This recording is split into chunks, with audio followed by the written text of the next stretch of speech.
하나님은 한 하나님이 계시고 한 하나님 안에 아버지 하나님, 아들 하나님, 성령 하나님 세 인격이 존재한다. 그렇게 말씀드렸습니다. 그런데 많은 경우 하나님 아버지, 우리 주 예수 그리스도에 대해서는 우리가 많이 가르치는데 성령님에 대해서는 잘 가르치지 않는 일들이 많습니다. 그래서 이번에 성령님에 대해서 우리가 더 깊이 알아가고 또 배우기 위해서 오늘 본문 말씀을 정했습니다. 성령님에 대한 교리는 대단히 중요한 교리입니다.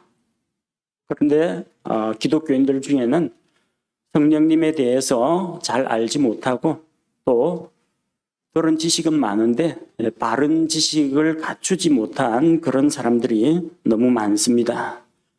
특별히 이제 은사주의 교회의 영향으로 말미암아 성령 침례에 대해서 잘못 알고 있는 경우가 많습니다. 은사주의자들은 믿고 세례나 침례를 받은 다음에 그 다음에 별도로 성령 침례를 받아야 한다. 그렇게 주장합니다. 그래서 그들은 물로 세례를 받거나 물로 침례를 받은 다음에 물세례가 아닌 불세례를 받아야 된다. 그렇게 주장을 합니다.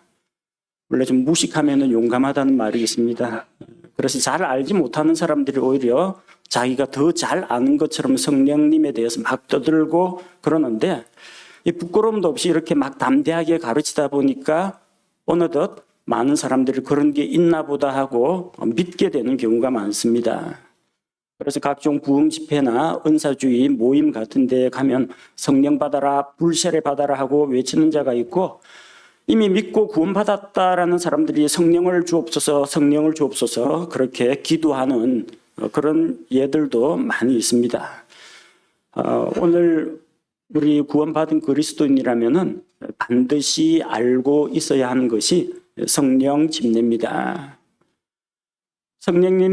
성령님께서 우리에게 어떤 일을 하시는지 그 사역 가운데 대표적인 것이 성령 침례인데 오늘 말씀을 통해서 성령 침례가 무엇이고 누가 성령으로 침례를 받는지 한번 살펴보도록 하겠습니다. 먼저 성경 말씀을 보면은 우리는 다 침례를 받고 침례 성도라고 하는데 개역 성경을 쓰는 사람들은 아직도 세례라는 용어를 사용하고 있습니다. 이것은 우리가 침례교이기 때문에 침례라고 주장을 하고 저쪽은 세례교이기 때문에 세례라고 주장하는 게 아닙니다. 성경의 번역의 문제입니다.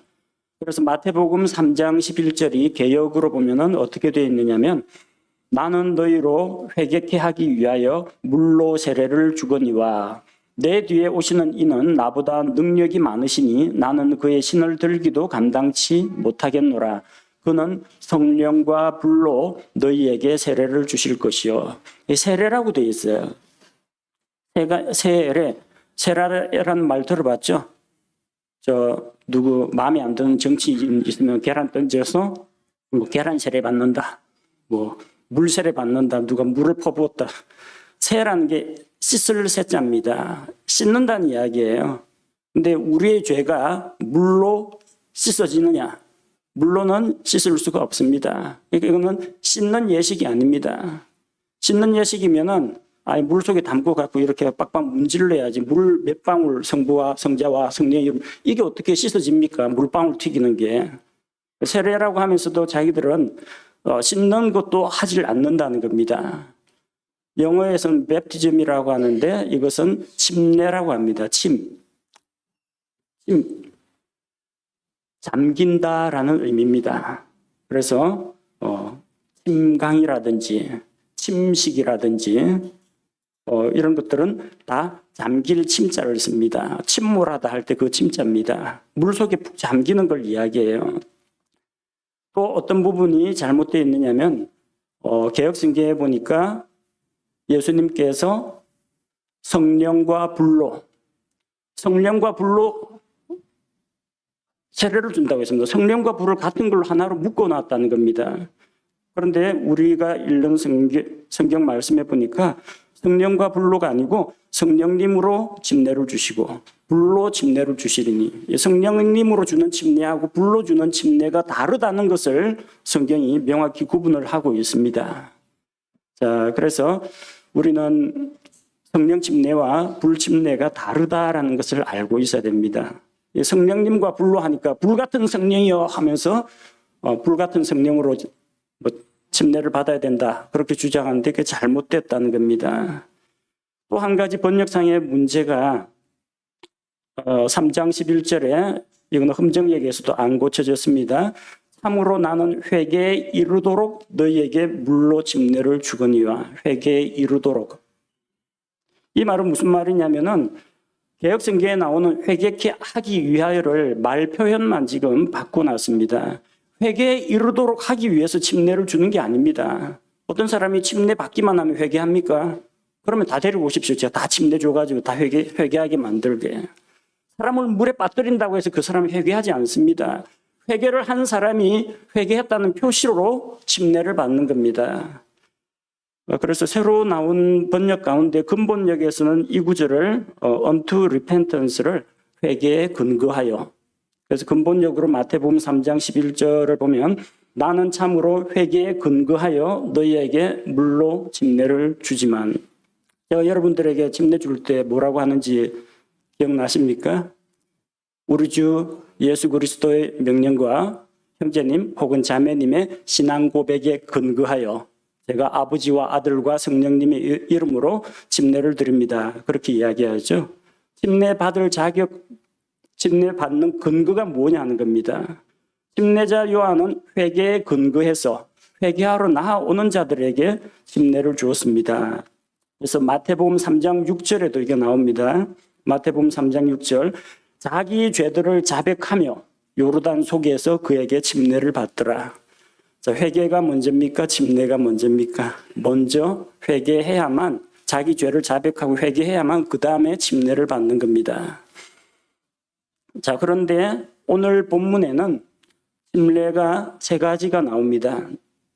침례자 요한이 주는 요한의 침례, 물로 주는 침례가 있고요.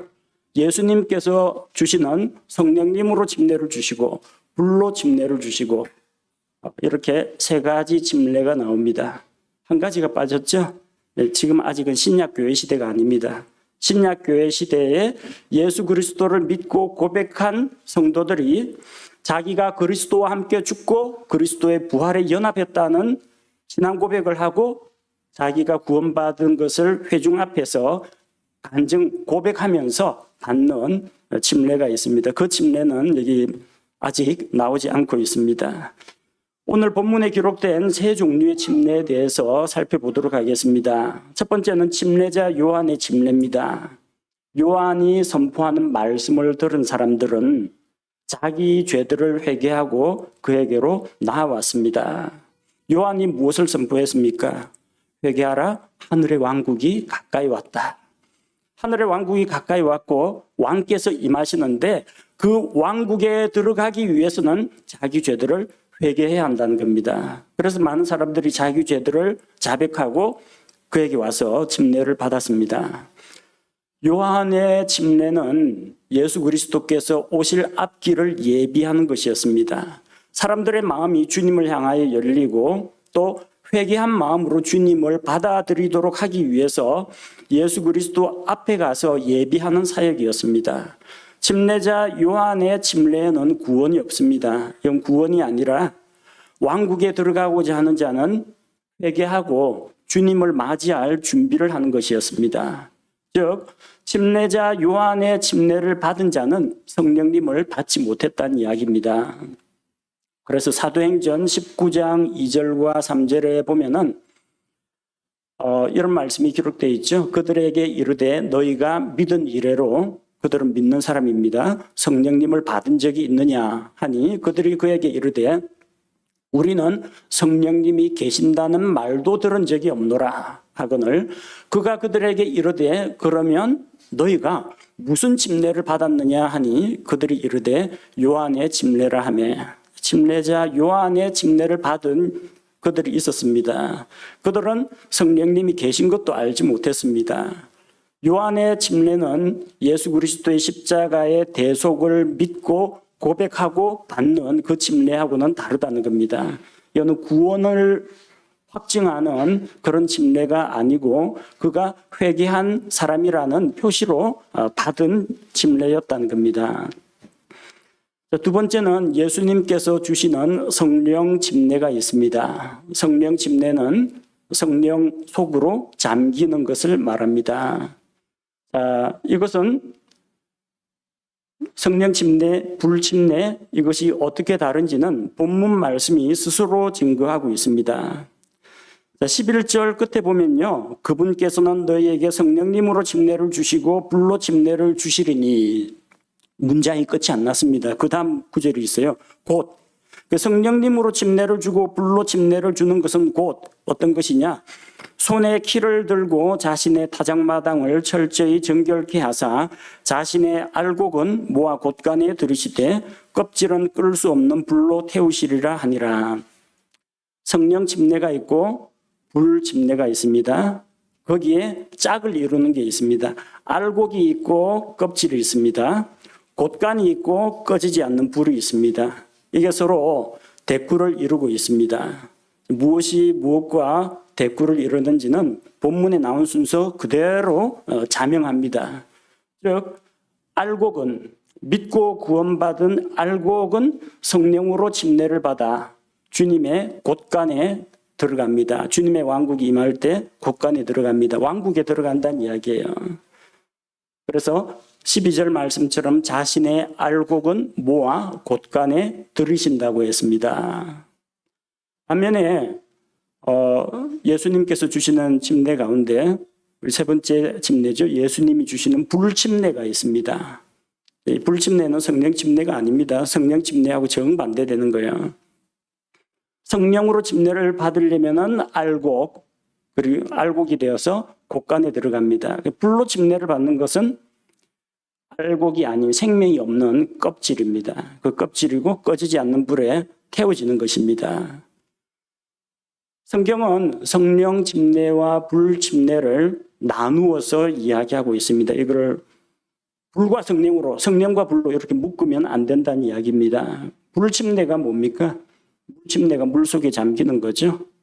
불 침례는 불 속에 잠기는 것을 불 침례라고 합니다. 어디에 꺼지지 않는 지옥불 속에. 불과 유황으로 타오르는 저 꺼지지 않는 불호수 속에 잠기는 그것을 불침례라고 부릅니다. 그것이 12절에 나오는 껍질은, 즉 하나님의 생명이 없는 그런 껍질은 끓을 수 없는 불로 태우시리라 그렇게 기록되어 있습니다. 그래서 각종 은사주의 집회에서 불세례 받으라 이렇게 하지만 불침례는 받으면 안 됩니다. 그건 지옥불에 떨어져라 그 이야기하고 똑같은 겁니다. 불침례는 지옥에 들어간 사람이 불 속에서 불로 절여지는 것을 말합니다. 우리 이거 김장할 때 배추 소금물에 절이죠.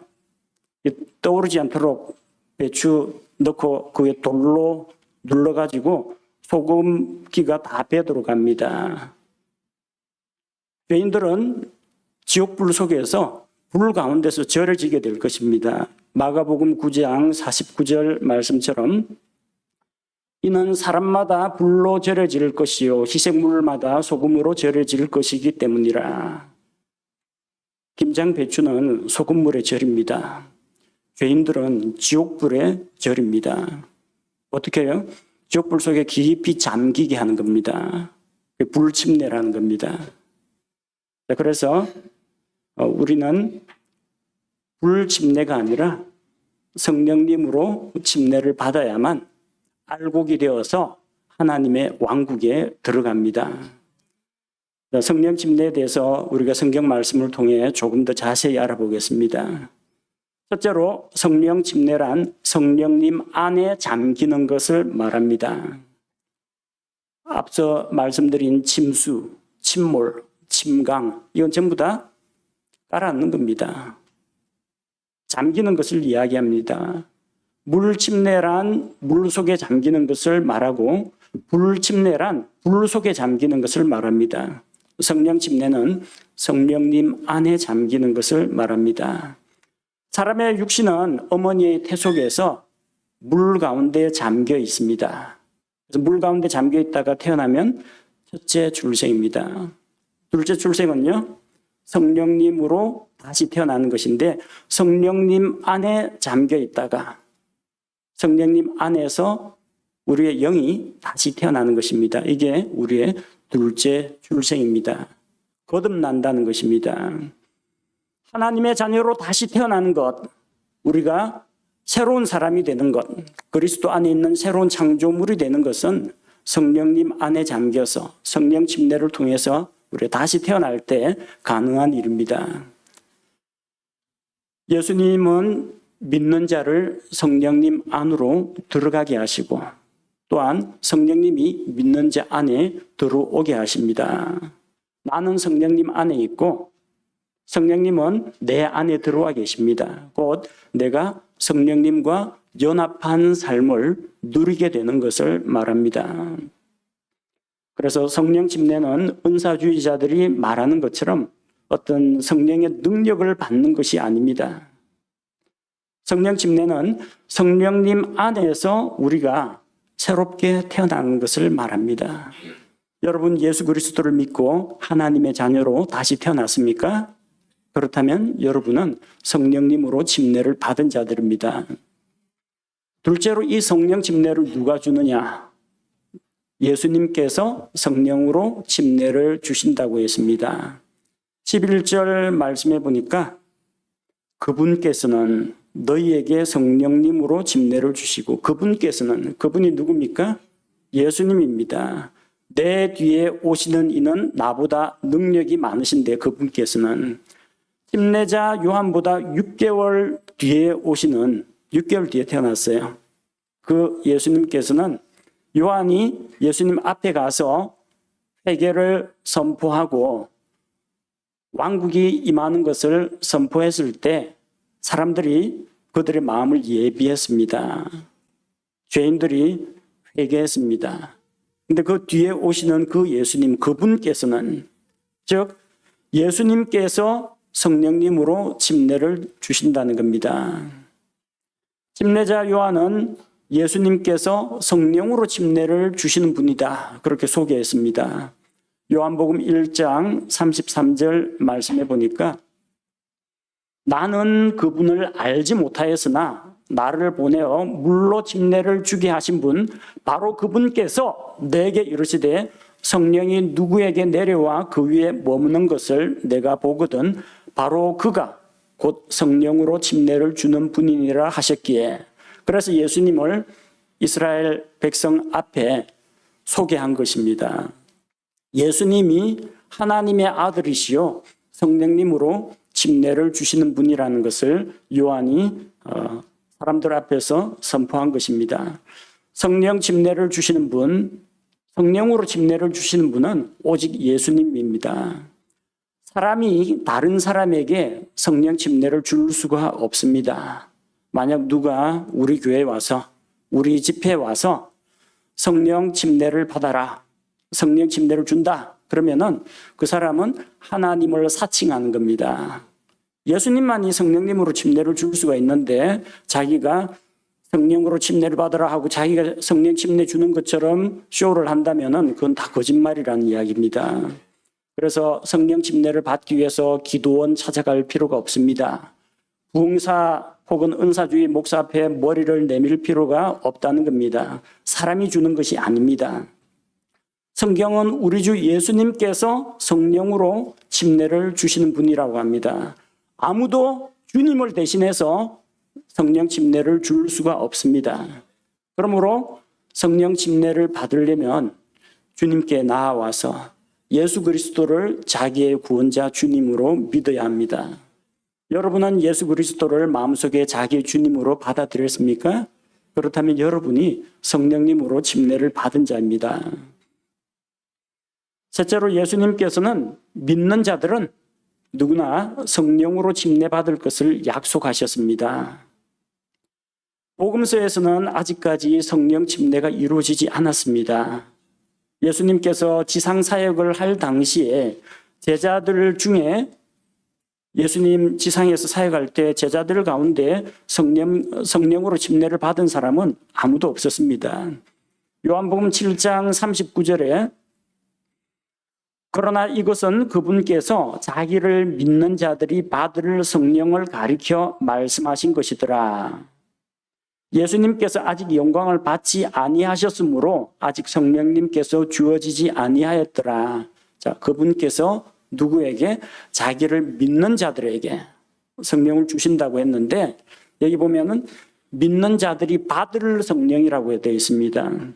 제자들은 예수님 안 믿었습니까? 예수님을 믿었습니다. 하나님의 아들을 믿었습니다. 근데 받을 성령 아직까지 안 받았다는 건 미래 시제로 되어 있습니다. 그리고 예수님께서 아직 영광을 받지 아니하셨으므로 예수님 언제 영광 받으셨어요? 십자가의 고난을 경험하시고 무덤에 장사되고 부활하시고 하늘로 올려서 천사들로부터 영접을 받으며 하나님의 왕좌 오른편에 앉으셔서 영광을 받으셨습니다. 그 다음에 성령을 우리에게 보내주시는 겁니다.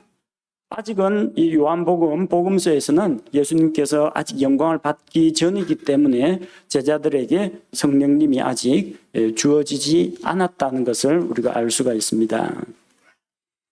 예수님께서 하늘로 올라가신 후에 믿는 자들에게 성령을 보내주기로 하셨습니다. 요한복음 16장 7절 말씀을 보니까 그럼에도 불구하고 내가 너희에게 진실을 말하노니 내가 떠나가는 것이 너희에게 유익하니라.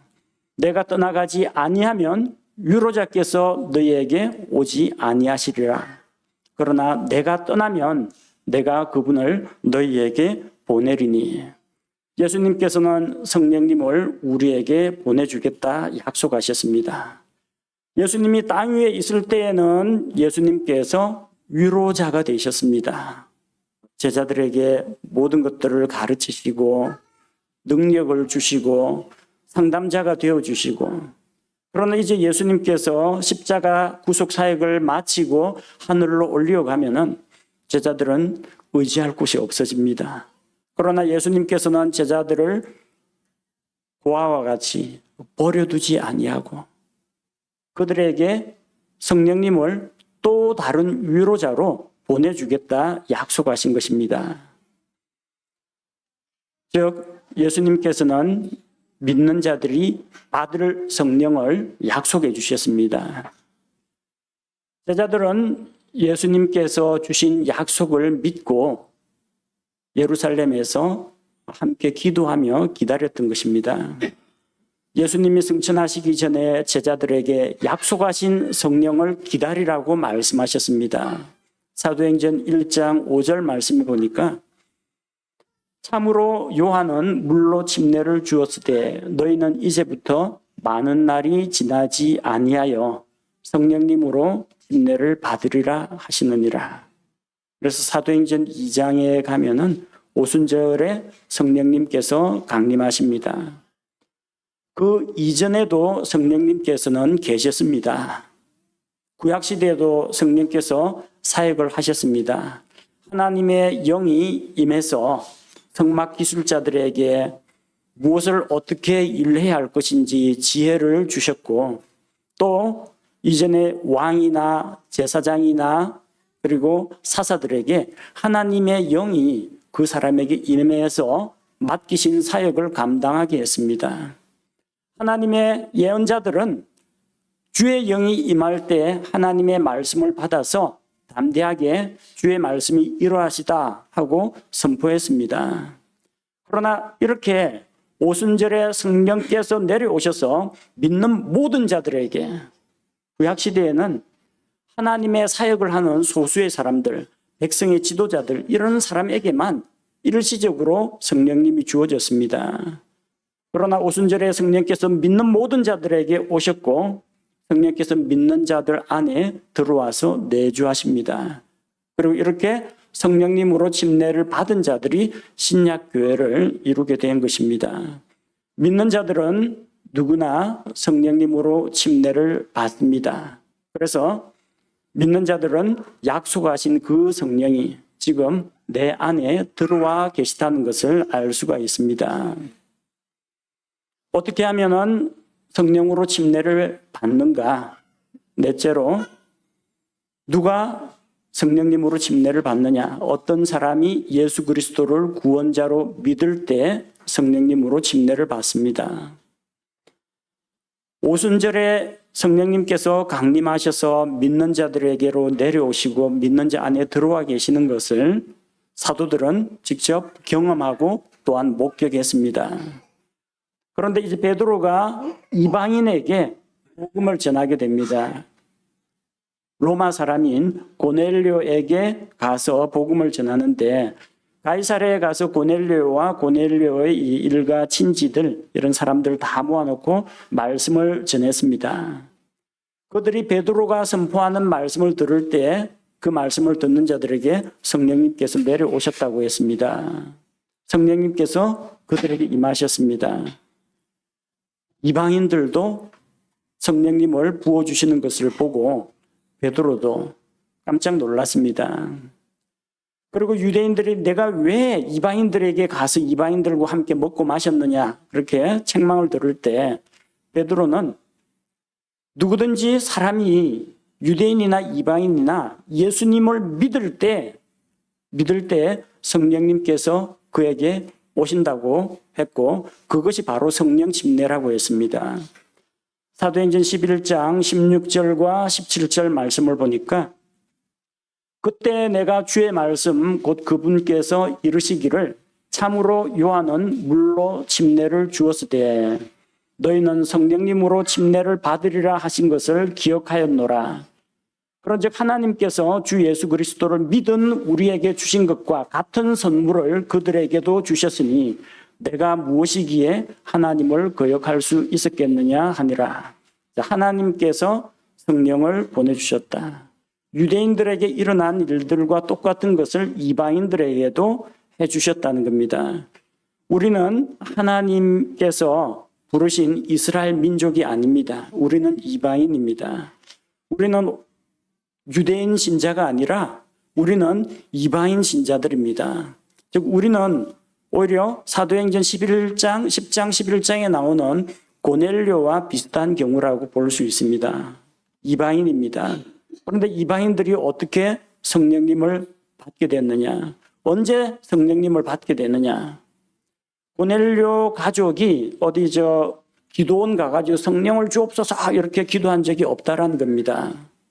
고넬료 가족이 어떤 능력 많은 목사 앞에 머리 내밀고 안수해 주십시오 해가지고 성령 받은 적이 없다라는 이야기입니다.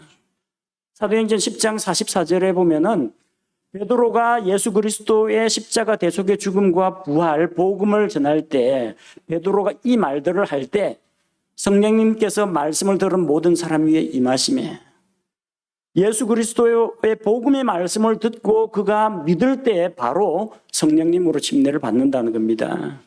예수님 믿고 교회 다니고 물세례 또는 물침례를 받고 그 다음에 특별히 성령 세례, 성령 침례를 따로 받는 게 아니란 이야기예요. 예수님을 믿는 바로 그 순간에 성령님으로 침례를 받게 됩니다. 성령 침례를 받기 위한 특별한 예식이나 종교의식은 없습니다. 그런 거 없어도 됩니다. 성령 침례를 받기 위해서 목사나 부흥사에게 안수를 받아야 하는 것도 아닙니다. 이미 믿고 있는 사람은 성령님으로 침례를 받았기 때문에 성령 침례를 위해서 기도하고 부르짖을 필요가 전혀 없다는 겁니다. 말하자면 저 기도원에 가서 성령을 주옵소서 하는 건 이 사람들 불신자란 이야기예요. 예수 안 믿는 사람들입니다. 자기 안에 성령이 없으니까 성령을 달라고 하는 거죠.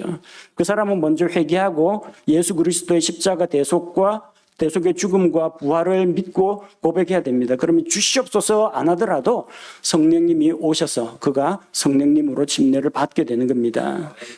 성령으로 침례를 받을 때 어떤 격렬한 감동이나 신비체험 같은 것들은 없습니다. 예수님을 믿을 때 너무나 자연스럽게 이루어지기 때문에 사람들이 의식을 하지를 못합니다. 베드로가 말씀을 전할 때 성령님께서 그 말씀을 듣고 믿는 자들에게 내려오셨습니다. 그들이 믿고 그 순간에 바로 구원받고 성령님으로 침례를 받았습니다. 그들 가운데 막 쓰러져가지고 몸을 보둥거리거나 입에 거품 무는 사람이나 이상한 소리 내거나 뭐 방언한다고 랄랄라 쏴쏴쏴 뭐 이런 거 하는 사람이 아무도 없었다는 이야기예요. 성령 침례할 때 그런 거 안 일어납니다. 믿고 구원받을 때 정말 복음을 전하고 그 자리에서 예수님을 당신의 구원자로 받아들이시겠습니까? 신앙 고백하는 사람들 보면요. 특별한 일이 안 일어났어요. 제가 영접할 것을 권유하고 그렇게 그 사람이 기도하고 제가 물어봐요. 예수님을 구원자로 받아들였습니까? 받아들였대요. 뭔가 달라진 거 있습니까? 없대요.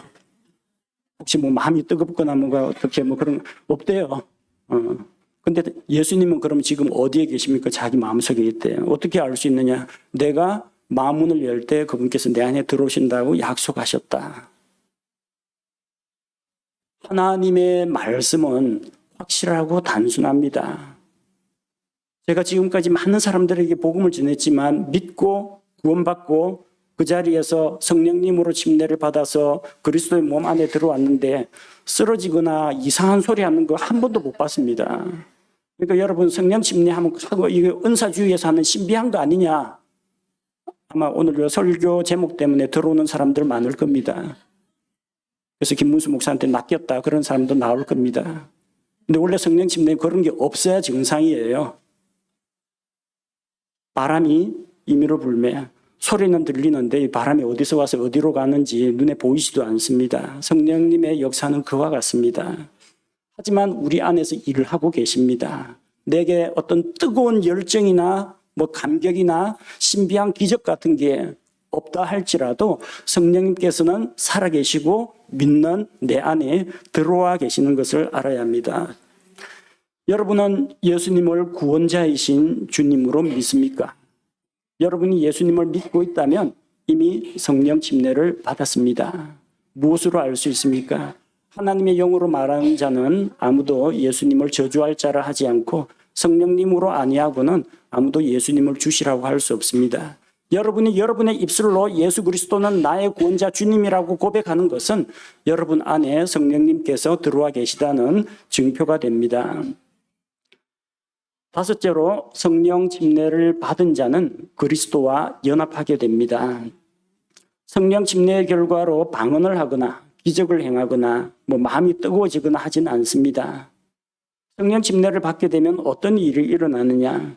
성령으로 침례를 받은 자는 예수 그리스도의 몸에 속한 지체가 된다는 것입니다. 우리 함께 읽었던 고린도전서 12장 13절 말씀이 그걸 보여줍니다. 우리가 유대인이나 이방인이나 매인자나 자유로운 자나 모두 한 성령에 의해 침례를 받아 한 몸 안으로 들어왔으며 모두가 마시게 되어 한 성령 안으로 들어왔느니라. 한 성령에 의해 침례를 받아 성령 침례를 통한 결과가 무엇이냐면 한 몸 안으로 들어오는 것입니다. 이 한 몸이 무엇입니까? 예수 그리스도의 몸입니다. 우주적인 교회를 이야기합니다. 모든 성도들의 연합체, 머리이신 예수 그리스도가 계시고 그분의 몸에 속한 이 지체들, 오순절 성령 강림으로부터 시작해서 마지막 휴거 때까지, 그때까지 이 지구상에 있던 모든 믿고 구원받은 성도들, 예수 그리스도의 십자가의 대속을 믿고 구원받은 신약교회 성도들이 그리스도 안에서 한 몸을 이루게 됩니다. 바로 성령 침례를 통해서 우리는 그리스도의 몸 안으로 들어오게 됩니다. 그리고 다른 형제 자매들, 주변에 있는 우리 형제 자매들, 이 성도들은 한 몸에 속한 지체들이 됩니다. 한 몸이 됩니다.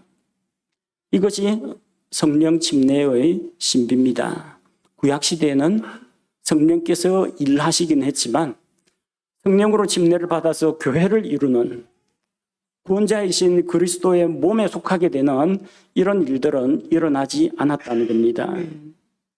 성령 침례를 받은 자들은, 믿는 자들은 그리스도와 하나로 연합하게 됩니다. 여러분이 예수님을 믿어서 성령으로 침례를 받았다면 그리스도의 몸에 속한 자가 됩니다. 즉 이것은 내가 예수 그리스도와 한 몸이 되었다는 겁니다. 머리이신 예수 그리스도와 몸의 한 부분이 된 나, 포도나무 본체가 되시는 예수님과 또 그분의 가지가 된 우리, 하나로 연합한 한 몸이요 한 생명이라는 겁니다. 그분의 영원하심과 같이 우리도 영원한 생명을 누립니다. 그리스도 안에 있는 모든 하나님의 모든 충만하신 것으로 우리 안에 하나님의 새 성품으로 우리가 채워지게 되는 것입니다. 하나님의 아들이신 예수 그리스도께서 하나님으로부터 받아 누리는 모든 것을 그분의 몸에 속한 우리가 아버지 하나님께 기도로 구할 수 있게 되는 것입니다. 나와 주님과의 관계뿐만이 아닙니다. 이 연합은 우리 성도들과의 연합도 포함하고 있습니다. 나는 그리스도께 속한 자입니다. 다른 형제 자매가 나도 그리스도께 속한 자입니다. 그럼 우리는 서로 남이 아니라는 이야기예요. 해외 여행을 하다가 혹은 해외에서 체류하다가 사람들을 만났는데 피부색도 다르고 그리고 뭔가 문화적인 이런 것도 다 다른데 어찌어찌 뭐 영어로 소통을 해가지고 크리스찬이라는 걸 보면 얼마나 반가운지 모릅니다. 당신도 하나님의 자녀입니까? 저도 하나님의 자녀입니다. 우린 그리스도 안에서 형제네요. 금방 이런 고백이 나오게 됩니다. 하물며 이렇게 몇 년간이나 같이 한 교회 안에서, 한 지역 교회 안에서 우리 같이 신앙생활하고 있지 않습니까? 나는 주님께 속해 있습니다. 여러분 자신만 속해 있는 게 아닙니다. 옆에 있는 사람들, 우리 믿고 구원받은 형제 자매들 다 똑같아요. 그 말은 내가 그리스도와 하나가 되었다. 저 형제도 그리스도와 하나가 되었다. 그런 수직적인 관계뿐만 아니라 우리는 그리스도 안에서 성령의 하나 되게 하심을 따라서 사랑 안에서 하나로 연합한 자라는 결론이 나옵니다. 내가 성령으로 침례를 받는다는 것은 예수 그리스도의 몸에 속할 뿐만 아니라 그 몸에 속해 있는 모든 다른 그리스도인들과 한 몸에 속한 동료요, 지체요, 정우가 된다는 것을 의미합니다. 그래서 우리는 이 성령 침례의 의미를 잘 알고 내가 하나님으로부터 새로운 생명을 받았고 죄 용서받고 구원받은 자라는 것을 확신해야 합니다. 성령 침례는 어떤 은사주의자들이 말하는 그런 신비적인 요소가 있는 게 아닙니다. 우리는 성령 침례를 통해 하나님의 자녀로 다시 태어났습니다. 예수 그리스도의 몸에 속한 자가 되었습니다. 내가 예수 그리스도를 나의 주님으로 고백하는 것이 내가 성령 침례 받은 사람이라는 증거가 됩니다. 우리가 주 예수 그리스도와 하나가 되고 또 구원받은 성도들과 한 몸에 속한 지체가 된 것을 감사하게 생각합니다. 하나님께서 우리를 불러주시고 예수 그리스도를 믿는 그 믿음을 통해서 성령 안에서 주님과 또 구원받은 성도들과 하나로 연합하게 해주신 그 은혜에 감사를 드립니다. 우리 함께 기도하겠습니다. 하나님 아버지, 예수님께서 성령님으로 침례를 주시고 또한 불들로 침례를 주시는데 믿고 구원받은 알곡들은 성령님으로 침례를 받아 주님의 왕국에 들어가게 될 것이요, 하나님의 생명이 없는 껍질들은 불로 침례를 받아 꺼지지 않는 불 속에서 불로 절여지고 불로 태워질 것이라는 말씀을 보았습니다. 우리 모든 성도들이 예수 그리스도를 구원자 주님으로 믿어서 성령님으로 침례를 받고 하나님의 자녀로 다시 태어나게 된 것을 확신합니다.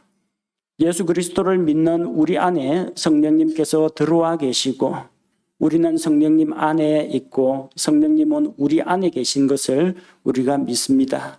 내가 그리스도와 연합한 것처럼 다른 형제 자매들도 우리 주 예수 그리스도와 연합하였음을 알고 그리스도 안에서 우리가 한 지체, 한 가족임을 믿습니다. 성령님의 침례를 통해서 예수 그리스도의 몸 안으로 우리를 불러주신 하나님의 은혜에 감사드리며 또한 우리에게 주신 이 놀라운 생명의 복음을 저 꺼지지 않는 불 속에서 영원한 형벌과 고통을 받을 사람들에게 이 기쁜 소식을 알려주는 성도들이 되게 하옵소서. 또한 우리 교회 안으로는 우리 모든 성도들이 한 마음 한 뜻이 되어서 함께 협력하며 서로 세워주며 그리스도의 몸인 교회를 세우게 하옵소서. 예수님의 이름으로 기도합니다. 아멘.